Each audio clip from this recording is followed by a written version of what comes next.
چجوری میتونید قلب یه زن بیوه رو به تپش در بیارید؟ شاید فکر کنید که این کار سختیه، اما تو این ویدیو به شما نشون میدیم که با چه روش‌هایی میتونید به اون نزدیک تر بشید. بیوه ها معمولاً تجربه های عاطفی عمیق و چالش های خاصی دارن.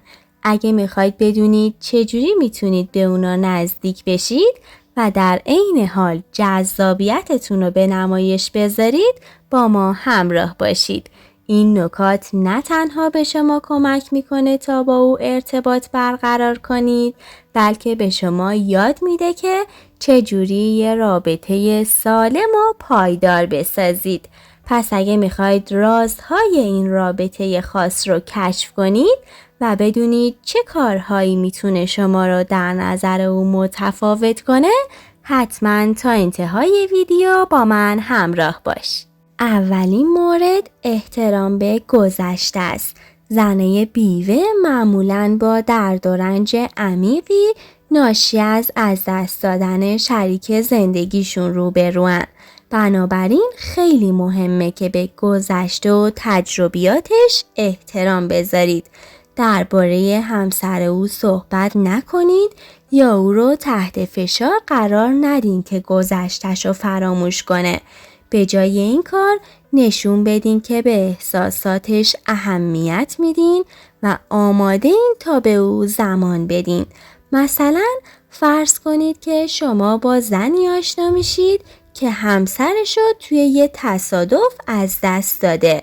به جای اینکه درباره همسرش صحبت کنید، میتونید بهش بگید میدونم که این دوران برات خیلی سخته و نمیخوام به هیچ وجه ناراحتت کنم. فقط میخوام بدونی که من اینجا هستم و اگه بخوای میتونیم درباره‌اش صحبت کنیم. دومین مورد فهم و همدلیه. همدلی یکی از کلیدهای اصلی تو برقراری ارتباط عمیقه. به اون نشون بدین که احساساتشو درک میکنید و در کنار او هستید. از تجربیات شخصیتون استفاده کنید تا او احساس کنه که تنها نیست. این احساس مشترک میتونه به ایجاد رابطه‌ای عمیق‌تر کمک کنه.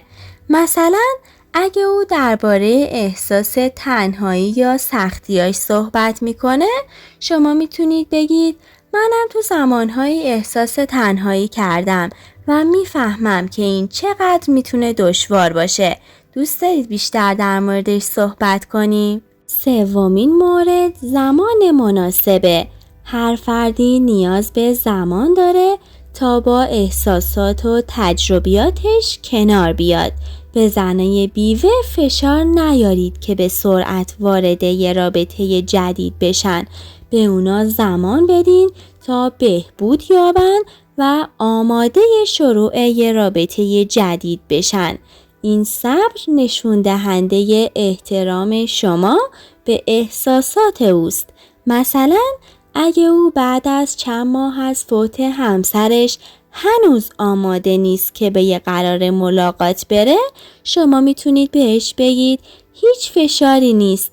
من فقط میخوام که شما احساس راحتی کنید. هر وقت که آماده باشی من اینجا هستم. چهارمین مورد گفتگوهای عمیقه. برای ایجاد ارتباط عمیق گفتگوهای معنادار ضروریه. از او درباره علایق، رویاها و احساساتش بپرسید. این نوع گفتگوها میتونه به شناخت بهتر و ایجاد یه رابطه قوی کمک کنه. از سوالات باز استفاده کنید تا او رو تشویق کنید که بیشتر صحبت کنه. مثلا میتونید از او بپرسید چه چیزی تو زندگی شما بیشتر باعث خوشحالیتون میشه؟ یا اگه میتونستی به یه جایی سفر کنی کجا میرفتی؟ این سوالات میتونه او را وادار کنه تا بیشتر در مورد خودش صحبت کنه. پنجمین مورد پشتیبانی عاطفیه. زنه بیوه ممکنه تو زمانهای دشوار به حمایت عاطفی نیاز داشته باشن. نشون بدین که قابل اعتمادین و آماده این تا تو زمانهای سخت در کنار او باشید. این پشتیبانی میتونه به او احساس امنیت و آرامش بده و باعث بشه که به شما نزدیکتر بشه. مثلا اگه یه روز غمگین به نظر میرسه میتونید بهش بگید من اینجا هستم تا اگه نیاز داری با هم صحبت کنیم. خیلی مهمه که احساساتشون رو درک کنید. ششمین مورد جذابیت شخصیه. به ظاهر و جذابیتتون اهمیت بدین.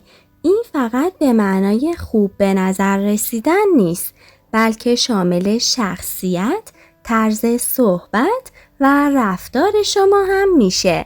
خودتون باشید و نشون بدین که به خودتون اهمیت میدین.